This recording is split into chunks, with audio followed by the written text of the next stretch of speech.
बिस्मिल्लाहिर्रहमानिर्रहीम। अस्सलामु अलैकुम students. Business management information system के लेक्चर 28 के साथ I am doctor Sajjad Mohsin. अब हम मैनेजमेंट इश्यूज़ को आज डिस्कस करेंगे। सिस्टम डेवलपमेंट में कौन कौन से मैनेजमेंट इश्यूज़ होते हैं। प्रोजेक्ट मैनेजमेंट की बात करेंगे। What is project management, the job of project management, change management, risk management, top tips for good IT project management, इनको देखेंगे। Companies are in 3 businesses: infrastructure management, customer relationship, product innovation. Companies have bundled the 3 businesses, leads to compromises because the 3 have conflicting agendas. So जो companies हैं वो infrastructure management कर रही हैं, customer relationship कर रही हैं, प्रोडक्ट इनोवेशन कर रही हैं, और फिर उन्होंने आपस में बंडल कर दिए ये तमाम चीज़ें, जिसकी वजह से उनको कुछ कॉम्प्रोमाइज़ करने पड़ते हैं, क्योंकि जो तीनों चीज़ें हैं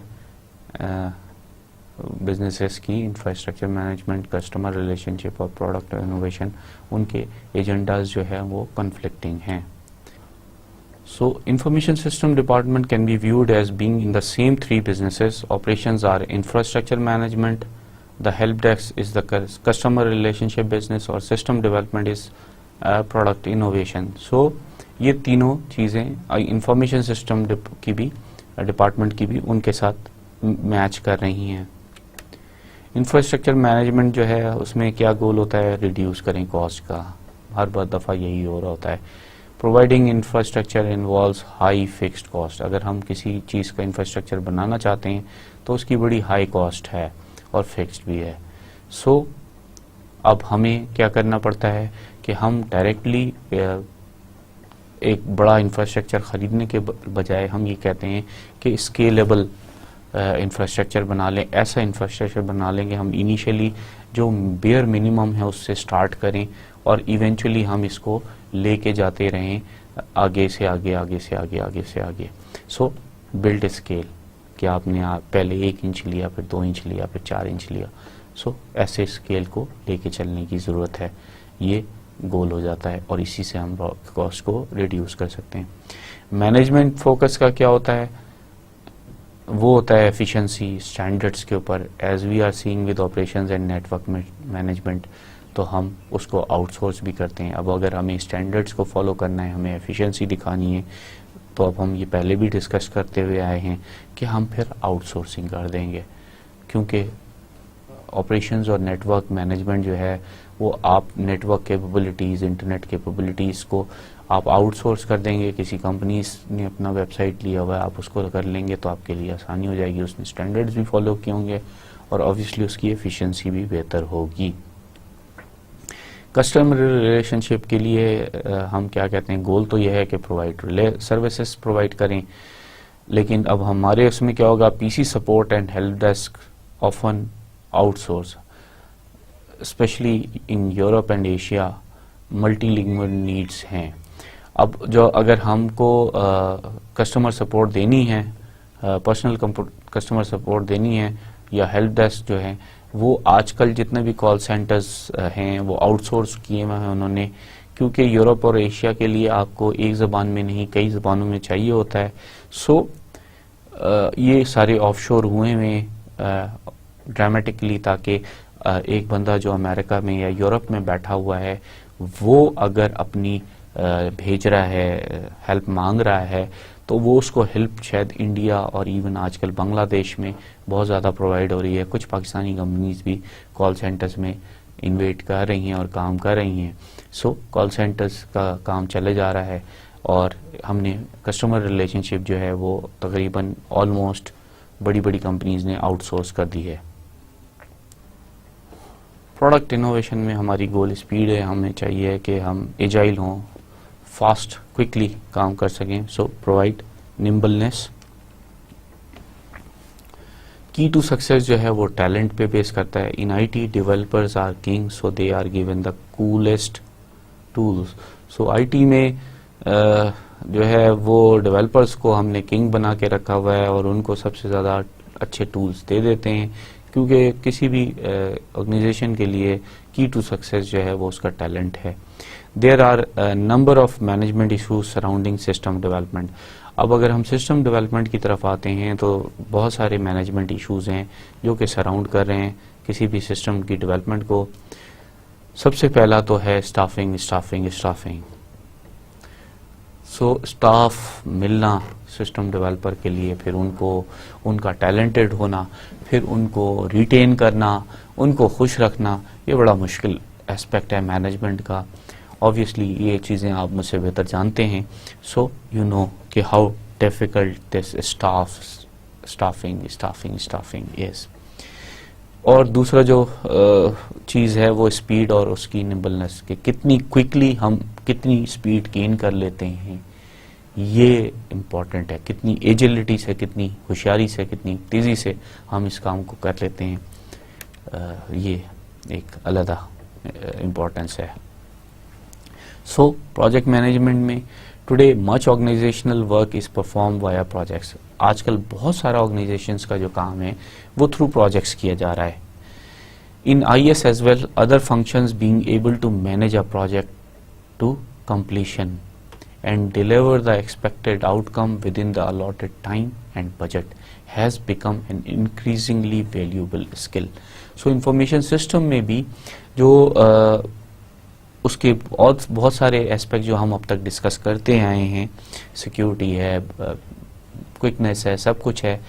अब एक प्रोजेक्ट को भी उसको कंप्लीट करवाना सबसे पहले, यानी प्रोजेक्ट को डेवलप करके उसको कंप्लीशन की तरफ लाना, फिर उसको डिलीवर करना, फिर उस डिलीवरी के बाद उससे जो एक्सपेक्टेड आउटकम्स हैं उनको हासिल करना, और वो सब कुछ with in the allotted time and budget. ये तो सबसे बड़ी स्किल है किसी भी प्रोजेक्ट मैनेजर की आजकल के दौर में। So what is project management? Obviously you might be knowing better than me. Project manager is simply the management of a project. एक प्रोजेक्ट की मैनेजमेंट करनी है आपने। How to manage that project may sound simple and self-evident. बहुत simple लग रहा है, but doesn't make it easy. होता आराम से नहीं है। Many people get confused, concerned because IT project management contains the dreaded T word, यानी टेक्नोलॉजी। अब जो बहुत सारे लोग हैं वो आईटी की प्रोजेक्ट मैनेजमेंट से इसलिए घबराते हैं कि उसमें एक टी है, the technology. In reality IT project management is not that much different from other forms. Example construction. जो रियलिटी में ये होता है कि चाहे आईटी मैनेजमेंट हो प्रोजेक्ट की, या आईटी की प्रोजेक्ट मैनेजमेंट हो, या कंस्ट्रक्शन की प्रोजेक्ट मैनेजमेंट हो, काम एक जैसा ही है। प्रोजेक्ट मैनेजर का काम ये है कि जिसको जो टास्क दी गई है वो एफिशिएंटली और क्विकली उसको to the best of his abilities उसको यूटिलाइज कर, उसको कंप्लीट करे within the allotted time, तो उसका काम, his work is done. A project is a collection of related tasks and activities undertaking to achieve a specific goal. All projects, IT or others, should have clearly stated goal, be finite, that is clear beginning and end. कोई भी एक project जो है वो collection of related task है कि कितने आपने रिलेटेड टास्क हैं और एक्टिविटीज जो हैं वो इसमें कलेक्ट कर ली हैं, और उनको क्या करना है, वो इसलिए करनी है कि हम एक स्पेसिफिक गोल अचीव कर सकें। कौन सा गोल? कि ये प्रोजेक्ट ख़त्म करना है। अगर एक प्रोजेक्ट आपको ये मिला हुआ है कि आपने असाइनमेंट करनी है, तो अब आपने क्या करना है, असाइनमेंट के लिए आपने इंटरनेट पे जाना है, आपने उस टॉपिक के बारे में मालूमात करनी है। कॉपी पेस्ट नहीं करना, कट पेस्ट नहीं करना, आपने उसको पढ़ के उसको समझ के लिखना है और आपने असाइनमेंट जमा कर देनी। सो ये टास्क और एक्टिविटीज आपने की। आपका गोल क्या था कि आपको प्रोजेक्ट आपको मिला था असाइनमेंट जमा करने का, उसका आपको एक स्पेसिफिक टाइम दिया गया था। जितनी अच्छी करेंगे उतने अच्छे मार्क्स मिलेंगे, उसका एक बजट है कि वो कितने नंबर की असाइनमेंट है, कौन सी उसकी लास्ट डेट है, आपने वो सारी चीज़ें करनी हैं। अब इन सारी चीज़ों को करने के लिए you must have a clearly stated goal. आपको पता हो कि आपने क्या करना है, और आपको बिगनिंग और एंड पता हो। आपको पता हो कि इस डेट से शुरू होना है और इस डेट पे ख़त्म हो जाना है। आईटी प्रोजेक्ट मैनेजमेंट जो है वो 10% टेक्निकल है, 90% कॉमन सेंस है। आईटी प्रोजेक्ट मैनेजमेंट में हम 10% टेक्निकल काम करते हैं, 90% कॉमन सेंस को यूज़ करते हैं। Management styles vary as do backgrounds. Management के जो स्टाइल हैं वो वेरी करते हैं, ज़ाहिर बात है, डिपेंडिंग ऑन द बैकग्राउंड। अगर आईटी का बंदा प्रोजेक्ट मैनेजमेंट कर रहा है तो वो उसको टेक्निकल रखेगा, वो उसकी डेप्थ में जाने की कोशिश करेगा अपनी टेक्निकल बंदों से, और अपनी इंफॉर्मेशन उस तरीके से लेके चलेगा। और जो मैनेजमेंट का बंदा अगर कर रहा होता है तो वो उसको मैनेज करने की कोशिश करेगा, उसको जो टेक्नोलॉजी नहीं भी आई हुई वो कॉमन सेंस यूज़ करते हुए उसको रिजॉल्व करने की कोशिश करेगा। सो डिपेंड करता है कि keeping in mind and under control the numerous interdependencies. जो की है, आपको ये सोच के रखना है कि, और उनको कंट्रोल में रखना है कि जो इंटरडिपेंडेंसीज है, अगर आपको पता है कि कोडर ने कोड नहीं दिया, डिज़ाइनर ने डिज़ाइन नहीं बनाया, तो कोडर उस पर कोड नहीं कर सकेगा। कोडर कोड नहीं बना के देगा तो डिज़ाइनर उसको चेक नहीं कर सकेगा कि उसने सही किया है या नहीं किया। ये इंटरडिपेंडेंसीज है। सो इसलिए उसको ऊपर एम्फेसिस करने की ज़रूरत है और उसको कंट्रोल में रखने की ज़रूरत है कि सब कोई अपने टाइमलाइन, अपनी तमाम चीज़ें जो हैं वो लेके चल रहे हों। और in the end what is the requirement? The requirement is get the job done. आप अपना काम ख़त्म करवाएं जो आपको मिला हुआ है। प्रोजेक्ट मैनेजमेंट जो है वो एक इंस्टीट्यूशन भी है, ठीक है। क्या करती है project management? Encompasses 5 processing: initiating, planning, executing, controlling and closing. So एक इंस्टीट्यूशन के तौर पर प्रोजेक्ट मैनेजमेंट को 5 प्रोसेसेस करने हैं। क्या क्या? सबसे पहले प्रोजेक्ट को इनिशिएट करना है, उसको स्टार्ट करवाना है, या उसके आइडियाज़ को फ्लोट करना है कि हमें ये प्रोजेक्ट करना चाहिए, इसकी इतनी बजटिंग होगी। सो उसकी इनिशिएशन जो है आपने करनी है, फिर उसको प्लान करना है। अब आपको डिटेल वर्क आ गया कि पहले अब आपने एक तरह से कॉन्सेप्ट दिया कि ये प्रोजेक्ट करना चाहिए, फिर डिटेल वर्क आ गया, प्लानिंग आ गई, जहाँ पे आपने डिसाइड किया कि क्या इस प्रोजेक्ट के क्या क्या स्टेप्स हैं, इसमें क्या क्या रिक्वायरमेंट्स हैं, क्या टाइमलाइंस होनी चाहिए, गैंट चार्ट बढ़ाते हैं, आप अपना बजट पूरा देते हैं, and so on so forth. So आपको पहले प्लानिंग करते वक्त, फिर उसके बाद आपने हायरिंग करनी होती है प्लानिंग में ही, और उसमें ही ये डिसाइड करना होता है कि किस बंदे से क्या काम करवाना है, उसको कितनी टाइमलाइन देनी है, और फिर आप उसको जब प्लानिंग कंप्लीट हो जाती है तो फिर आप उसकी एग्जीक्यूशन फेज में आते हैं। अब आपको हायरिंग शुरू हो गई, हायरिंग, और आपने इक्विपमेंट और ह्यूमन रिसोर्सेज सब कुछ कर लिए। अब आपने उनको टास्क दे दिया और उन टास्क को अब आपने एग्जीक्यूट करके उनकी प्रोटोटाइपिंग अगर आप करवा रहे हैं तो प्रोटोटाइप टेस्टिंग करवानी है, and so on so forth, so that कि आप उसको क्या करें, वो एग्जीक्यूशन को कंट्रोल कर सकें, कि देख सकें कि ये अपने टाइमलाइन को फॉलो कर रहा है या नहीं कर रहा, किसी को शाबाश देनी है, किसी पे सख्ती करनी है, किसी को लीव देनी है, जो भी करना है, और फिर उनको मॉनिटर करना है, उनको बताना है कि रिजल्ट्स ठीक नहीं आ रहे, हमने ये चीज़ें आपसे मांगी थी, आप ये नहीं दे रहे हो, और या आपने बहुत अच्छी दे दी हैं, इसमें 2-4 चीज़ें और ऐड कर दो, सो ऑन सो फोर्थ। जिस तरीके से भी आप अपने आर्ट के ज़रिए मैनेज कर सकते हैं आप मैनेज करें, और इवेंचुअली आप उस प्रोजेक्ट को क्लोज करें। आईटी की प्रोजेक्ट मैनेजमेंट से पहले जो सबसे बड़ी प्रॉब्लम थी वो ये था कि आईटी प्रोजेक्ट क्योंकि कोई वेल डिफाइंड नहीं होता था, उसकी इनिशिएशन जो है वो किसी का कोई एक छोटा सा आइडिया होता था, वो उसको लेके स्टार्ट कर देता था, उसके मुताबिक वो कोई प्रोग्रामर्स हायर करता था और वो प्रोजेक्ट को बनाना शुरू कर देता था। वो एग्जीक्यूशन के दौरान उनको आइडिया आता था कि यार ये जो है ना, अब इसमें तो ये भी ऐड किया जा सकता है, ये भी ऐड किया जा सकता है, और इन तमाम एडिशन मॉडिफिकेशंस का ये एक नेवर एंडिंग प्रोसेस शुरू हो जाता था, और कोई भी प्रोजेक्ट कभी भी खुशुसलूबी से क्लोज नहीं होता था IT based project. Mid 80s तक, अर्ली 90s तक। प्रोजेक्ट मैनेजमेंट में आके इसके इंस्टीट्यूशन ने एक काम करवाया कि क्लोजिंग पे जोर दिया कि क्लोजिंग ऑफ अ प्रोजेक्ट ज़रूरी है और वो होती हैं।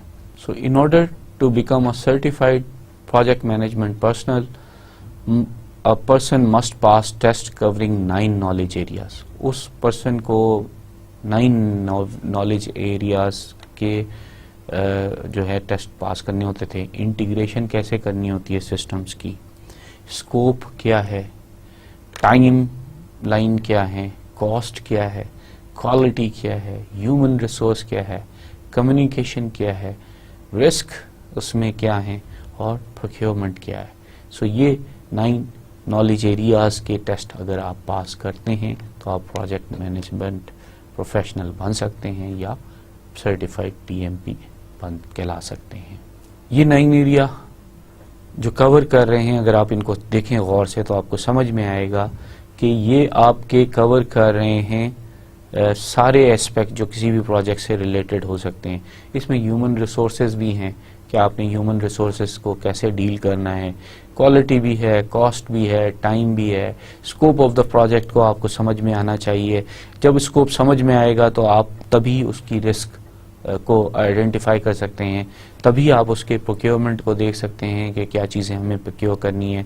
फिर जब हमने प्रोक्योरमेंट कर ली है तो इंटीग्रेशन कैसे करनी है, communication with in the human resource कैसे रखनी है, क्वालिटी और कॉस्ट को आपने कैसे देखना है और अबव ऑल तमाम टाइम लाइन को कैसे फॉलो करना है। सो हर चीज़ जो है एक इम्पॉर्टेंट अपने अंदर वज़न रखती है, इसीलिए इन तमाम 9 एरियाज़ की टेस्ट वो आपसे लेते हैं और तभी आपको वो एक पीएमपी का सर्टिफिकेट देते हैं। The job of project management में responsibility the following task, setting up the project, why. अब रिस्पॉन्सिबिलिटीज में जो है प्रोजेक्ट मैनेजर की एक रिस्पॉन्सिबिलिटी ये है कि सबसे पहले तो सेटअप करे प्रोजेक्ट का। उस सेटअप में सबसे पहले पूछे वाई, अब brief background of the project, क्यों करना चाहिए ये, the businesses objectives to be achieved. अब इस प्रोजेक्ट को करने से कौन कौन से बिजनेस ऑब्जेक्टिव जो हैं उनको वो अचीव कर पाएगा।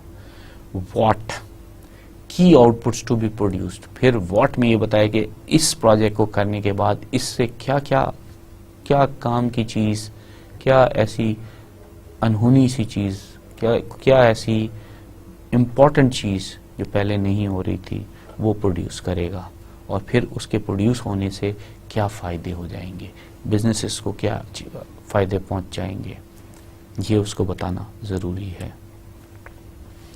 When, list of milestone and expected timing, अब कब ये कर पाएगा, उसको माइलस्टोन्स देने, उनका एक्सपेक्टेड टाइम देना है, गैंट चार्ट एक तरह से बना के देना है, हाई लेवल प्रोजेक्शन प्लान देना है, यानी उसने हर हाई लेवल का प्रोजेक्शन प्लान देना है जिसके अंदर गैंट चार्ट भी आ जाता है, जिसके अंदर और दूसरे एस्पेक्ट भी आ जाते हैं और उससे वो बताता है कि हम क्या और कब पहुंचेंगे। हु, फिर उसने बंदे बताने, प्रोजेक्ट टीम, कौन कौन से लोग होंगे, फिर इस प्रोजेक्ट के फ़ायदे कौन कर सकते हैं, कौन से उसके जो है हमें स्पॉन्सर्स चाहिए, कौन से हमें उसके यूज़र्स चाहिए, कौन से हमें डिज़ाइनर्स चाहिए। So stake holders and their expectation, फिर उनसे क्या एक्सपेक्टेड है। सो आपको जैसे एग्जेक्टिव इंफॉर्मेशन सिस्टम का लेके चल रहे हैं तो एग्जेक्टिव की भी आपको सपोर्ट चाहिए, ऑपरेशंस की भी सपोर्ट चाहिए, एग्जेक्टिव यूज़र चाहिए, फंडिंग चाहिए, कंटिन्यूटी चाहिए। तो ये सारी चीज़ें आपके लिए जो टीम की ज़रूरत है वो स्टेक होल्डर्स आपको बताने हैं कि क्या स्टेक होल्डर्स हैं और उनकी क्या एक्सपेक्टेशन है। स्टेक होल्डर्स हैं, उनका क्या एक्सपेक्टेशन है। How, definition of the work that needs to be undertaken, फिर उसको ये बताना है अपनी टीम को कि अब ये इस पे काम कैसे करना है, इस काम को आपने कैसे लेके चलना है, उस काम की स्कोप्स क्या हैं आपके लिए, आप इस काम को जब लेके चल रहे हैं तो किन किन स्कोप पे किस किस चीज़ को कवर कर रहे हैं, तब आप उसको लेके चलेंगे और फिर स्पेसिफिक एक्सक्लूजन्स करनी है। जब स्कोप डिफाइन हो गई तो जो चीज़ आउट ऑफ स्कोप है उसको आपने बाहर कर देना है।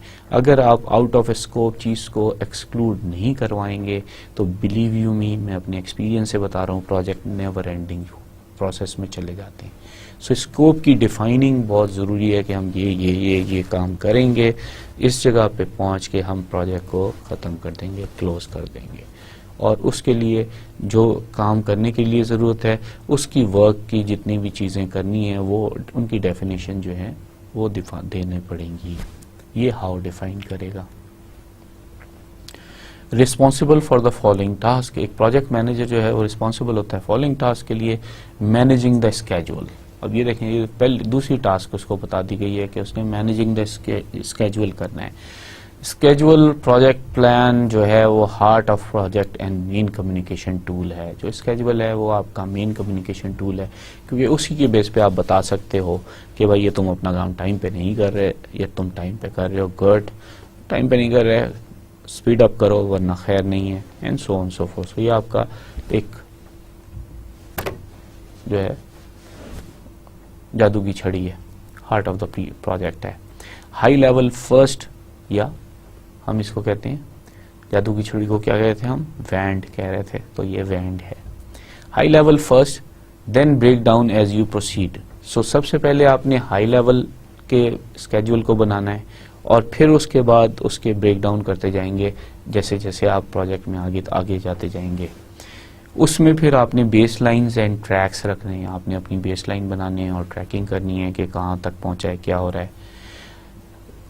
इसके लिए अगर आप ऑटोमेटेड टूल्स यूज कर लें तो आपके लिए बहुत अच्छा है। रिकमेंडेशंस क्या हैं इसकी, focus on date that task are or will be completed rather than on the percentage of overall project completed. आप डेट पे फोकस करें और ये बताएं कि ये टास्क इस डेट को ख़त्म हो जाएगी। 3 वीक्स का मतलब 3 वीक्स से स्टार्ट डेट से एंड डेट तक आपने 3 वीक्स निकाले और एंड डेट दे दी। 3 वीक्स नहीं बोला, एंड डेट दे दी। और ये भी नहीं बोला कि ये इतना परसेंटेज ऑफ ओवरऑल प्रोजेक्ट ख़त्म हो जाएगा, नहीं, आपने कहा कि इस टास्क को आपने ख़त्म करना है। Review progress at least monthly, preferably more often depending on the project. अगर आपका प्रोजेक्ट टाइम क्रिटिकल है तो आपको हो सकता है मुख्तलिफ सॉफ्टवेयर इंजीनियरिंग की जो है वो प्रोसेसेस हैं। सो अगर आप स्क्रम को लगा रहे हैं तो आपको डेली बेसिस पे भी प्रोग्रेस को रिव्यू करना पड़ जाता है। इसलिए डिपेंड करता है कि आपने कौन सी अप्रोच लगाई है और किस पे जा रहे हैं। आपको एटलीस्ट मंथली और प्रेफरेबली आपको फोर्टनाइटली या वीकली आपको प्रोग्रेस को देखने की ज़रूरत है। Focus on task to be completed versus those finish, और आपको जो ख़त्म हो गई टास्क, गेम ओवर, आपका फोकस जो है टू बी कंप्लीटेड टास्क पे होना चाहिए, जिनको कंप्लीट होना चाहिए था या जो होने वाली हैं उनकी तरफ आप अपना फोकस रखें। उस पर खुश ना हो कि ये ख़त्म हो गई, जो गेम ख़त्म हो गई, टास्क ख़त्म हो गई, वो गेम ख़त्म हो गया, next. So this is way to do the scheduling by a project manager. Reforecast when new evidence comes to light. अगर आपके पास कोई नई एविडेंसेस आ गई हैं, कोई ऐसी हिंड्रेंसेस, कोई ऐसी प्रॉब्लम्स आ गई हैं जिनकी वजह से आपको नज़र आ रहा है कि टाइम बढ़ जाएगा, तो आपको रीफोरकास्ट करने की ज़रूरत है। और ये रीफोरकास्ट टाइम के कम होने की सूरत में भी करने की ज़रूरत है। अगर आपके टास्क जल्दी अपनी टाइम से पहले ख़त्म हो रही हैं तो आप रीफोरकास्ट कर दें और टाइम को और कम कर दें। Responsible for the following task में थर्ड जो है वो मैनेजिंग द फाइनेंसेस। अब उसको फाइनेंस को भी मैनेज करना है तो फाइनेंशियल प्लान भी होना चाहिए। फिर उस फाइनेंशियल में आपको ये भी देना है कि हु इज़ अकाउंटेबल। फिर उस फाइनेंशियल में जो बेनिफिट्स प्लान में जो बेनिफिट्स हैं उनको भी बताना है कि क्या बेनिफिट्स होंगे। बेसलाइन कॉस्ट और ट्रैक आपको रखना है, दे विल चेंज डेफिनेटली। आपने अपनी बेसलाइन कॉस्ट दे दी है, फिर आपने ट्रैक रखा कि आप जो चीज़ें कर रहे हैं उसमें कितनी कॉस्ट बढ़ रही है, कम हो रही है, अल्लाह करे कम हो, ज़्यादातर बढ़ ही रही होती है। So be ready that they will change.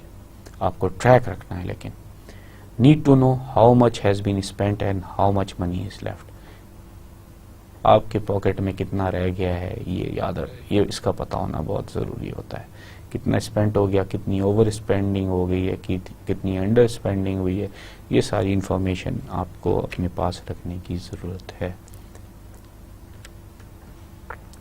Managing the benefits में है difficult to estimate but must try. हमें बेनिफिट्स को ज़ाहिर बात है एस्टिमेट करना बिफोर हैंड एट टाइम्स बड़ा मुश्किल होता है, बट ट्राई ज़रूर करना चाहिए कि how do we manage the benefit, how do we estimate the benefit based on some assumptions as cost. कुछ assumptions हम कॉस्ट के ऊपर लगा के हम बेनिफिट्स को निकाल सकते हैं, हम ROI भी लगा दे सकते हैं कि हमने ये ROI होगा and so on so fourth. Look at timings, आप टाइमिंग्स को भी देख सकते हैं कि देखें ये काम हमने इतने दिन में करना था, इतने दिन में कर दिया, ये भी बेनिफिट में जा सकती है। फिर ट्रैकिंग से आपने ट्रैक करना है और ये बताना है कि कितना काम हो गया, देखें ये बेनिफिट इसकी वजह से ये बेनिफिट्स हो गए, और ये जब हमने काम कर लिया तो बेनिफिट्स क्या रहे, so this is so on so forth. जो सबसे इम्पॉर्टेंट चीज़ है वो ये है कि why are we doing this. अब बेनिफिट में वही है कि आपको ये ज़रूर बताना है कि इसके एडवांटेजेस क्या हैं। अगर वो हम नहीं देख सकते तो फिर हमारे लिए ये क्वेश्चन करने की ज़रूरत है कि should we still be doing it, क्या हमें अभी भी करना चाहिए, क्या हम यहाँ स्टॉप करके जो एक्सपेंसेस हैं उनको बैड डेट्स में शामिल करके भूल नहीं सकते। सो ये क्वेश्चंस हैं जिनको एक प्रोजेक्ट मैनेजर को देने की ज़रूरत होती है। Responsible for the following task as well, कौन कौन सी? मैनेजिंग रिस्क, रिस्क में क्या होगा, अपॉर्चुनिटीज़ एंड थ्रेट्स आएंगे, risk mitigation and risk management करनी होगी। यूजुअली पुअरली डन, ये जाहिर बात है कि बहुत बुरी तरह से होता है। रिस्क लॉग्स बनाने की ज़रूरत होती है सो दैट कि आप एक ही गलती बार बार ना करें। इशू मैनेजमेंट करनी चाहिए, जैसे ही इश्यूज आएँ उनको मैनेज करना चाहिए। अगर हम इशू मैनेजमेंट नहीं करेंगे तो वो चीज़ें लिंगर ऑन कर जाएंगी, जिससे आपके प्रोजेक्ट को ओवरऑल धचका लगता है, वो टाइमली नहीं ख़त्म होता। Soliciting independent review, health checks करवाने की ज़रूरत है of the project by someone independent, could be external. So आप किसी इंडिपेंडेंट को अपना प्रोजेक्ट दिखा के उससे उसका रिव्यू ले सकते हैं और उस रिव्यू से आप बता सकते हैं कि यार ये प्रोजेक्ट ठीक है भी कि नहीं है, हेल्दी है भी कि नहीं है। चेंज मैनेजमेंट में क्या करना होगा? IS often assume a technically elegant system is a successful system. It's not. So information system वाले ये समझते हैं कि जो टेक्निकली एलिगेंट होगा वो बस बेहतरीन सिस्टम होगा, हर दफ़ा ऐसा नहीं होता। Many technically sound systems have turned into implementation failure because the people side of the system was not handled correctly. बहुत से बहुत ही आला किस्म के बने हुए टेक्निकली साउंड सिस्टम जो हैं वो जो है इम्प्लीमेंटेशन लेवल पे आके फेल हो गए। क्यों?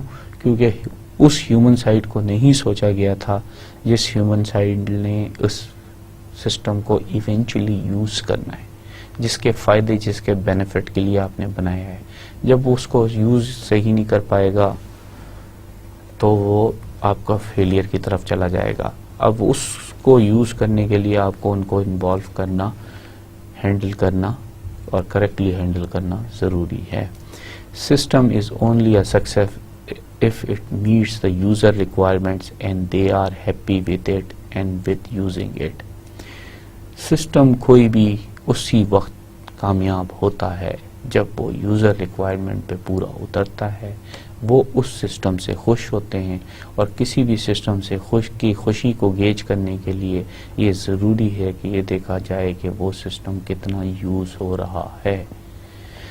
जिसने भी फ्रंट एंड कैमरा दिया था मोबाइल्स में, अब वो सिर्फ ये बता सकता है कि वो कितना कामयाब है कि अब तो सेल्फी पे गाने भी आ रहे हैं और प्रोग्राम भी हो रहे हैं और इवन एक साइकोलॉजिकल प्रॉब्लम भी बन गई है सेल्फी। सो जिसने भी किया था अब आप खुद बताएं कि क्या वो सक्सेसफुल है कि नहीं है फ्रंट एंड कैमरा देने में। Information technology is all about managing change. जो चेंज के को मैनेज करना ही आईटी का मेजर काम है। New systems require changing how work is done. नए सिस्टम जो हैं वो ये रिक्वायर करते हैं कि हमें ये पता हो कि वो काम कैसे हो रहा है। Focusing only on the technical aspect is only half the job, the other job is change management. So technical aspects पे ही फोकस रखना जो है वो आधा काम तो है, बट आधा काम या आधे से ज़्यादा काम जो है चेंज मैनेजमेंट की तरफ है कि आप चेंज को मैनेज करते रहें। चेंजिंग मैनेजमेंट जो है वो प्रोसेस है assisting people to make change in their working environment. आप वर्किंग एनवायरनमेंट में चेंज ला रहे हैं, यही चेंजिंग मैनेजमेंट है। Change caused by the introduction of a new computer system. Change can be caused by a new computer system or by a new technology. People resist change. ये इंसान की human nature में है, उसकी जिबिल्लत में है कि उसने चेंज को बर्दाश्त नहीं करना, specially technological change when they view it as a crisis. जब और ख़ास तौर पर टेक्निकल या टेक्नोलॉजिकल चेंज जो हम ला रहे होते हैं वो जो है उसको तो बहुत ज़्यादा रेजिस्ट करना होता है, क्योंकि वो उस इंसान जो है उसको ऐसे व्यू करता है जैसे कोई मसला है। और ये रेजिस्टेंस जो होती है इसमें क्या क्या शामिल होता है? सबसे पहले शामिल होता है डिनाई द चेंज। सबसे पहले तो आप ये कहेंगे चेंज हुई नहीं, करो ही नहीं, you don't do the change, finish, फिनितो, यल्ला। Distort information they hear about the change. फिर जो चेंज के जो फायदे हैं या जो कुछ भी उससे रिलेटेड है उसको डिस्टॉर्ट ऑर्डर में उसको एग्जिजरेट करके अफवाहें फैलाएं, उसके बारे में गलत बयानियां करें, उसको गलत साबित करें कि ये बड़ी गलत है। Convince themselves and others the new system will not change status को। फिर अपने आप को भी और अपने साथ दूसरों को भी कन्विंस करें कि इसके आने से कोई फर्क नहीं पड़ेगा। ये हमारा प्रॉब्लम है। ODR, among others, offers a methodology to help companies manage technological change. Online discrepancies resolution जो है वो ऑफर करता है methodology to help companies manage technological change. So वो आपकी प्रॉब्लम्स को रिजॉल्व करता है। Type of people involve in change project जो है स्पॉन्सर कौन करता है? द पर्सन और group that legitimise the changes. जो वो स्पॉन्सर करना चाहिए उन लोगों को, उस ग्रुप को जो चेंज को एटलीस्ट लीगल करे। चेंज एजेंट क्या होता है? द पर्सन और group who causes the change to happen. Change agent वो बंदा है या वो ग्रुप है जो चाहता है कि चेंज आ जाए। टारगेट क्या होना चाहिए? द पर्सन और group who is being expected to change and at whom the change is aimed. Target वो लोग और वो ग्रुप होना चाहिए जिनको आप एक्सपेक्ट कर रहे हैं कि वो चेंज होनी चाहिए, और या आप जिनके बारे में ये सोच रहे हैं कि इनको हम चेंज करेंगे, तो वो आपकी टाइप टारगेट होने चाहिए। Methodology to manage technological change जो है उसमें है conduct survey with all 3 groups to determine. आप सर्वे करें उन तमाम ग्रुप के साथ जो कि तीनों ग्रुप के साथ जो कि आप चेंज जिन पे आप लाना चाह रहे हैं। whether the scope of the projects is doable or whether the organization is trying to change too much at one time. सबसे पहला सवाल ये होना चाहिए कि क्या ये जो स्कोप हमने इस प्रोजेक्ट की डिफाइन की हुई है क्या ये हो भी सकता है, और क्या ऐसा तो नहीं है कि ऑर्गेनाइजेशन जो है बहुत जल्दी जो है वो एक ही वक्त में बहुत सारी चेंजेस लाने की कोशिश कर रही है। whether the sponsors are committed enough to push the change though through or whether they are sitting back expecting the organization to change on its own. जो स्पॉन्सर हैं जिनको चेंज लाने की ज़रूरत है, क्या वो चेंज के लिए पुश कर रहे हैं या नहीं कर रहे? अगर नहीं कर रहे तो बस वो बैठे हुए हैं कि लोग खुद ही चेंज ले आएंगे। whether the change agents have the skills to implement the change or whether they are not adept at rallying support. So अगर हम ये देखना चाहते हैं कि जो चेंज एजेंट्स हैं जिन्होंने चेंज लानी है वो उनमें स्किल सेट है कि वो चेंज भी ला सकते हैं या नहीं, और क्या वो अपने लिए भी चेंज होने को तैयार भी हैं या नहीं है, या सिर्फ रिलाई कर रहे हैं सपोर्ट के ऊपर. Which groups are receptive to change and which are resistant. कौन से ग्रुप ऐसे हैं जो कि एक्सेप्ट कर रहे हैं चेंज को और कौन से हैं जो उसको डिनाई कर रहे हैं. अब द बीओसी ग्रुप को अगर हम चेंज मैनेजमेंट के केस एग्जाम्पल के तौर पर देखें तो इंडस्ट्रियल गैस मैन्युफैक्चरर है, ऑपरेट्स इन 60 कंट्रीज है. इंडस्ट्री जो है वो मैच्योर हो चुकी है और हाईली कम्पिटिटिव है. कंपटीशन जो है ना सिर्फ प्राइस में है बल्कि सर्विस में भी है. 30 मिलियन उसने डॉलर जो है वो स्पेंड किए थे to improve position. Reengineering box core processes, उसने री इंजीनियरिंग की थी बीओसीज के कोर प्रोसेसेस को. 9 री इंजीनियरिंग प्रोजेक्ट्स किए थे ओवर 2.5 ईयर. 2.5 साल में 9 री इंजीनियरिंग प्रोजेक्ट्स लॉन्च किए. All team members guaranteed a job after project in same और इक्विवेलेंट वर्क. हर टीम मेंबर को जो है उसको जॉब की ऑफर थी उसी प्रोजेक्ट में या उस जैसे प्रोजेक्ट में. टीम्स को lead by business and information management, process leader as IT major component of project. So जो टीम्स थी वो लेड कर रही थी साथ साथ बिजनेस और इंफॉर्मेशन मैनेजमेंट के प्रोसेस लीडर से, और आईटी जो था वो major component of the project था कि आईटी बेस्ड करना है. Each team member studied everything not just a selected area. हर टीम मेंबर ने हर चीज पढ़ी, सिर्फ सेलेक्टेड एरिया जिसमें उसने काम करना है उसको नहीं. एग्जिस्टिंग प्रोसेसेस को हर एरिया के पढ़े. How implementation should be handled उसको पढ़ा. Input into the training plan उन्होंने दी. Devise the customer communication plan, और फिर उन्होंने कस्टमर्स के साथ कम्युनिकेशन प्लान को भी डिवाइस किया.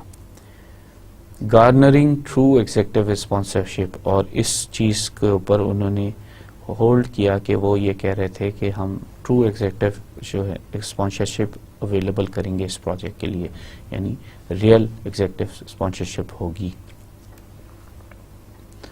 प्रेसिडेंट जो था वो executive sponsor for all teams था, not intimately involve with project. लेकिन वो जो है इंटीमेटली इन्वॉल्व नहीं था, उसके अंदर नहीं घुसा हुआ था, लेकिन एग्जेक्टिव स्पॉन्सर जो है वो प्रेसिडेंट था. वाइस प्रेसिडेंट एंड डायरेक्टर्स जो थे वो ट्रू एग्जेक्टिव स्पॉन्सर्स थे. तो तमाम वाइस प्रेसिडेंट और तमाम डायरेक्टर्स जो है उनको इन्वॉल्व होना था. ODR teach sponsorship to 9 sponsor over 2 days. ODR ने 2 दिन में 9 स्पॉन्सर्स को जो है वो स्पॉन्सरशिप का तरीका सिखा दिया. Sponsor reluctant to go off site, वो ऑफ साइट नहीं जाना चाहते थे. They see no relevance to program as they could not see any problems. So वो प्रोग्राम में कोई इन्वॉल्वमेंट नहीं कोई इन्वॉल्व इसलिए नहीं होना चाहते थे, वो समझते थे कि कोई प्रॉब्लम ही नहीं है. जब प्रॉब्लम नहीं है तो हम क्यों चेंज ला रहे हैं. चेंज तो उस वक्त आती है ना जब कोई प्रॉब्लम होती है, तो वो कहते हैं जब प्रॉब्लम नहीं है तो why change. So the workshop allowed sponsors to deal with issues of the company's ability to assimilate change obstacle and so on. तो एक वर्कशॉप कराई गई जिसमें उनको बताया गया कि उनको किस तरीके से चेंज को लेके चलना है, क्या क्या ऑब्स्टिकल हैं और क्या बेनिफिट्स हो सकते हैं. रियलाइजेशन क्या हुई, teams can only put the tools in place, the organisation had to make the change happen. तो जो स्पॉन्सर्स थे उनको ये रियलाइजेशन हुई कि टीम जो भी चेंज लाना चाहती है वो तो चेंज ले आएगी, लेकिन वो तो टेक्नोलॉजी ले आएगी. अगर चेंज आना है तो वो तो ऑर्गेनाइजेशन के एग्जीक्यूटिव्स नहीं और डायरेक्टर्स ने ही लाना है. Sponsors need to drive change through the organisation, और स्पॉन्सर्स को वो जो है वो ड्राइविंग फोर्स पे आना है और वो चेंज लाएंगे। Planning their own strategies and examining possible consequences, और उनको अपनी स्ट्रेटजीज खुद प्लान करनी है और उसके पॉसिबल कॉन्सिक्वेंसेस को भी एग्जामिन करना है। फिर वन चेंज प्रोजेक्ट जो था वो था process of paperwork for delivering gas products and invoicing customer handwritten into point of delivery handle device. अब पहले जो था वो आपका था कि गैस की इनवॉइस जो थी वो हैंड रिटन जाती थी लोगों को, उन्होंने point of delivery handle device PODD को यूज़ किया और उन्होंने उसी वक्त वो जाके उनके हवाले की। Schedules downloaded overnight pack truck in night, schedule जो हैं वो ओवरनाइट डाउनलोड हुए, ट्रक में पैक हुए नाइट में। PODD में क्या होता था कि वो आप एक्सेप्ट कर लेता था सिग्नेचर ऑफ कस्टमर, प्रिंट कर देता था receipt, billing data automatically transmitted to headquarter, और जो बिल आता था वो ऑटोमेटिकली ट्रांसमिट हो जाता था हेडक्वार्टर्स पे। तो PODD से ये होता था कि आपने जिस तरह आप चेक साइन कर रहे हैं, आपने साइन किया कि ये रिसीव हो गया bill and things like that, और वो जो बिलिंग की जो है आप पे करने को जब तैयार हो जाते थे तो वो ऑटोमेटिकली जो है हेडक्वार्टर को चला जाता था। जो 9 टीम मेंबर्स है they absorb each other's knowledge and become one entity rather than two. So जो टीम मेंबर्स थे वो एक एंटिटी बन गए, उन्होंने एक दूसरे की नॉलेज को एब्जॉर्व किया बजाय इसके कि वो एक से ज्यादा एंटिटी बनते हैं। इन्वॉल्विंग मिडिल मैनेजमेंट, जब मिडिल मैनेजमेंट को इन्वॉल्व किया गया तो एडवाइजरी काउंसिल बनी, यानी upward job provide feedback on recommended changes and implementation issues. अब वो जो उनका काम था वो अपवर्ड जॉब ये था कि वो फीडबैक प्रोवाइड करते थे एग्जेक्टिव्स को ऑन रिकमेंडेड चेंजेस, और फिर इम्प्लीमेंटेशन उन चेंज को लाने में जो इश्यूज आ रहे थे इम्प्लीमेंट करते हुए उनको भी बताते थे। डाउनवर्ड जॉब मिडिल मैनेजमेंट की आ गई थी कि describe recommendations to employees and get their buy in, और वो जो डाउनवर्ड जॉब थी वो ये थी कि वो अब रिकमेंडेशंस जो ऊपर से आई हैं वो एम्प्लॉयज़ को बताते थे और उनको इन्वॉल्व करने की कोशिश करते थे कि वो इसको खरीद लें इस आइडिया को। ट्रेनिंग द ड्राइवर्स के लिए उनको क्या करना पड़ा, created a 6 hour training course a day in a driver's life. ये उन्होंने कोर्स का नाम रखा perfect day with PODD handheld device. Harder scenarios उन्होंने दिखाए।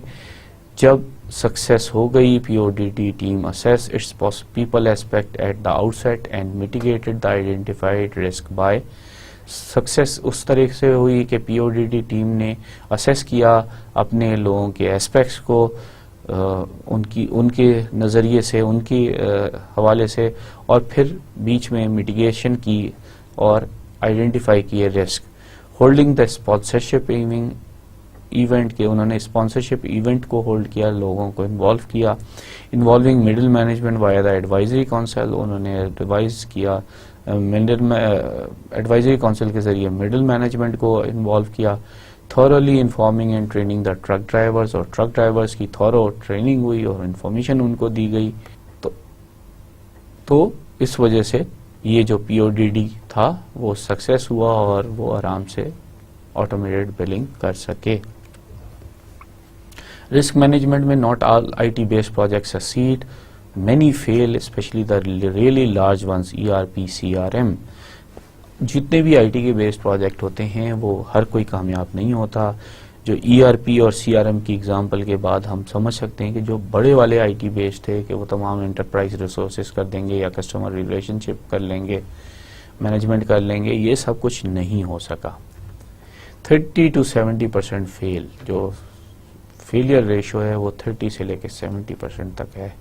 और क्यों ऐसा हुआ, फेलियर क्यों हुए, why? They do not overcome their risk, technical भी और बिजनेस भी।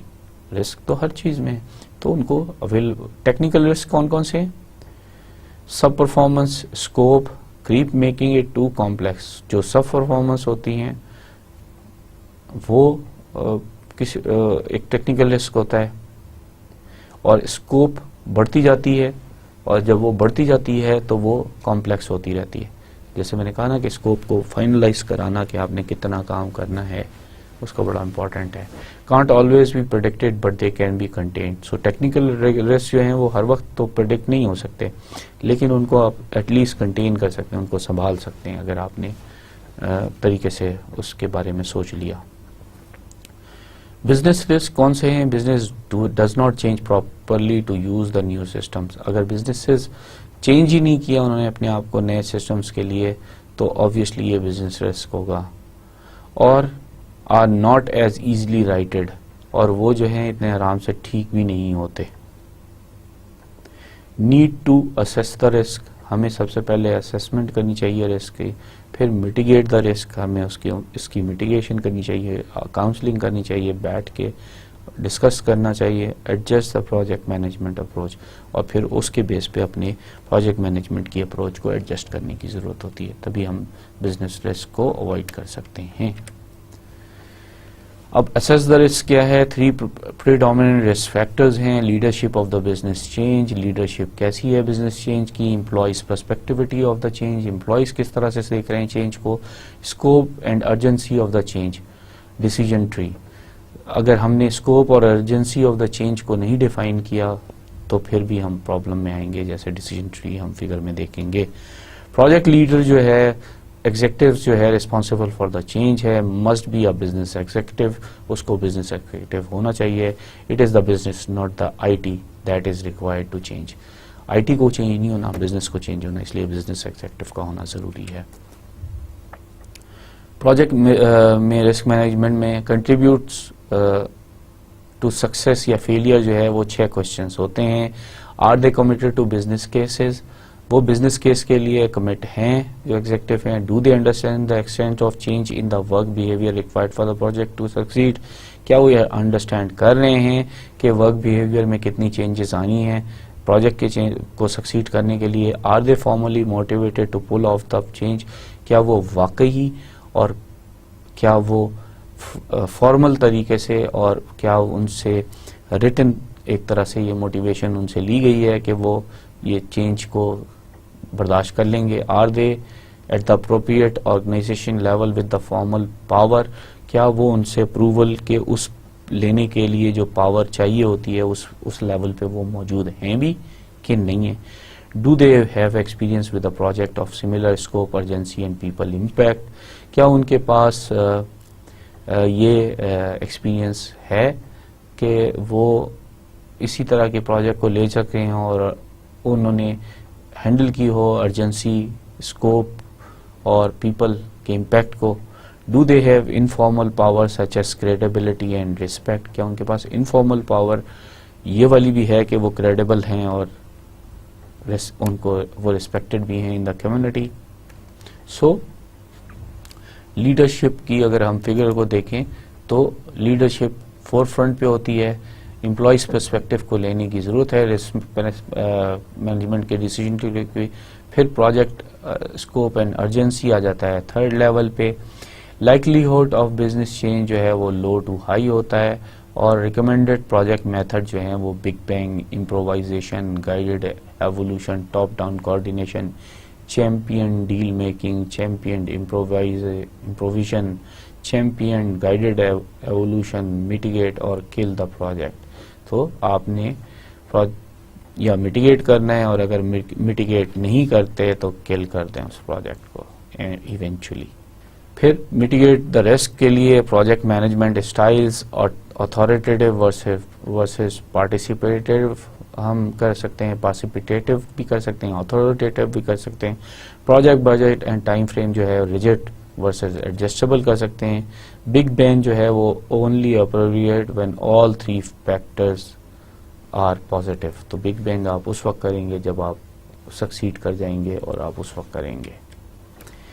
इम्प्रोवाइजेशन क्या है? Leadership and employee positive but scope और urgency place the project at risk, committed workforce can adopt. So अगर लीडरशिप और एम्प्लॉय तो हैं बट स्कोप और अर्जेंसी जो प्लेस की गई है वो रिस्क पे है, सो हमें कमिटेड वर्कफोर्स को लेके आना है ताकि वो इम्प्रोवाइज करके इस काम को लेके चले।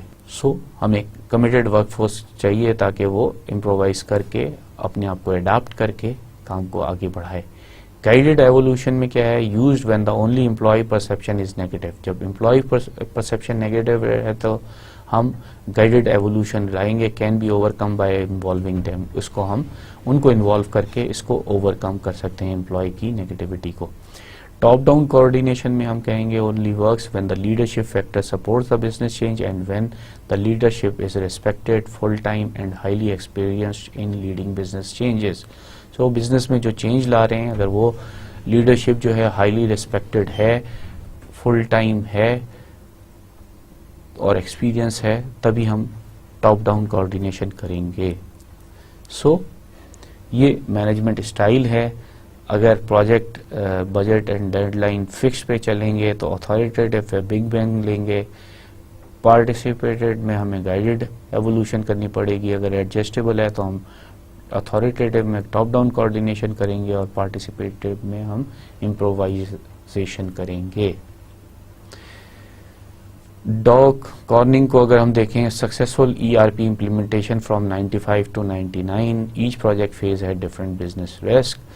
Realizing this, the project executive took a different project management approach in each phase. So her phase में उसको रिस्क नजर आ रहा था। प्रोजेक्ट मैनेजमेंट का जो अप्रोच थी उसमें उन्होंने ये किया कि हर फेज में उन्होंने डिफरेंट प्रोजेक्ट एग्जीक्यूटिव ने उसने अप्रोच डिफरेंट प्रोजेक्ट मैनेजमेंट की कर दी हर फेज में। फेज 0 गेट रेडी, लीडरशिप थी हाई रिस्क पे थी, एम्प्लॉय परसेप्शन हाई रिस्क पे था, scope and emergency high risk पे थी। तो उसने फेज 1 में क्या किया, क्या था, understand the new system, use the improvisation approach of participated management and flexible deadline. Concerned employee reticence in the later phases, so focus on building commitment. आप जो उसमें इम्प्रोवाइजेशन ये थी कि आप एम्प्लॉय की जो रेजिस्टेंस है उसको आप लेटर फेज के लिए रखें और अभी फोकस करें बिल्डिंग कमिटमेंट के लिए। फेज 2 क्या है, redesign the work processes, use the guided evolution approach of participative management with fixed deadlines. So आपको evolution का guided evolution की approach को लगाना है और आपको participative management with fixed deadlines करनी है। Phase 1 got them committed but did little to get the work process redesigned. Phase 1 में उनको commitment तो ले ली थी but process redesign नहीं होता। Continued through the pilot cut over to SAP at newly acquired European सब, और आपने पायलट प्रोजेक्ट कराना शुरू किया और आप SAP की तरफ कन्वर्ट हो गया वो, और सो दैट कि वो उसको अपने फेज को रीडिजाइन कर सके। फेज 3 जो थी वो implement the ERP world wide था, use top down coordination with an authoritative management style and flexible timelines. यहाँ पे उसने अथॉरिटेटिव मैनेजमेंट स्टाइल को लिया और उसने फ्लेक्सिबल टाइमलाइंस ली। Pilot success demonstrated management's determination and shifted employee perception to the positive. अब पायलट प्रोजेक्ट जो था वो सक्सेस उसकी डिमॉन्स्ट्रेटेड मैनेजमेंट को दिखा दी गई, उनकी डिटर्मिनेशन नजर आ गई। अब एम्प्लॉय की परसेप्शन को जो है पॉजिटिव करने की जरूरत थी। Scope shifted to negative because it was a company wide. Scope जो है वो इसमें नेगेटिव की तरफ चला गया क्योंकि ये कंपनी वाइड था, जाना था, इसलिए इसको नेगेटिव की तरफ जाना पड़ा। अब कंप्लीट इम्प्लीमेंटेशन फेज 4 में हुई, use the big bang approach of authoritative management and firm deadlines. अब आपको बिग बैंग अप्रोच की तरफ आना पड़ा, authoritative management and firm deadlines की। So by the end of 1998 most of the sites have implemented, so all the risk factor had turn positive. तमाम risk factor जो है पॉजिटिव हो गए। सो इनिशियल कन्वर्जन जो था वो 18 मंथ का हुआ, लेकिन जो लेटर उसमें कन्वर्जन हुए वो 4 महीनों में ही होना शुरू हो गए। Tips for good IT project, the ground rules क्या है, ओपन सिस्टम होना चाहिए, इंडस्ट्री स्टैंडर्ड होने चाहिए, वेब इनेबल्ड होने चाहिए, इन पे हम बात करते हुए आ रहे हैं। Foster discipline, planning, documentation and management. अब इसमें हमें डिसिप्लिन लाने की जरूरत है, प्लानिंग करने की जरूरत है, डॉक्यूमेंटेशन तो बहुत जरूरत है और मैनेजमेंट तो है ही है। If the process is not controlled properly anything can happen or more realistically potentially nothing will happen. So अगर हमने इनको कंट्रोल प्रॉपरली नहीं किया तो कुछ भी हो सकता है, बल्कि कुछ नहीं होगा, कुछ भी नहीं होगा, यानी नथिंग, कोई काम नहीं होगा. Obtain and document the final user requirements. आप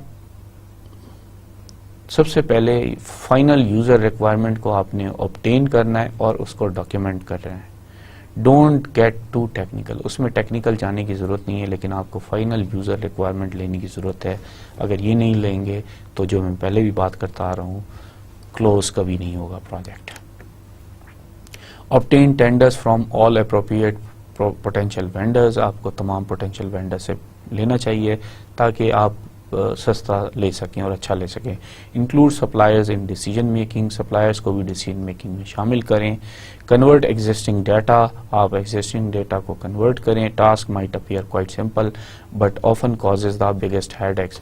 जो टास्क सबसे आसान लगती हैं वही सबसे ज़्यादा सरदर्द करती हैं. फॉलो थ्रू आफ्टर इम्प्लीमेंटेशन, आपको अपनी इम्प्लीमेंटेशन के बाद फॉलो थ्रू करने की ज़रूरत है. Cross the T's and dot the I's in terms of documentation, future maintenance processes, etc.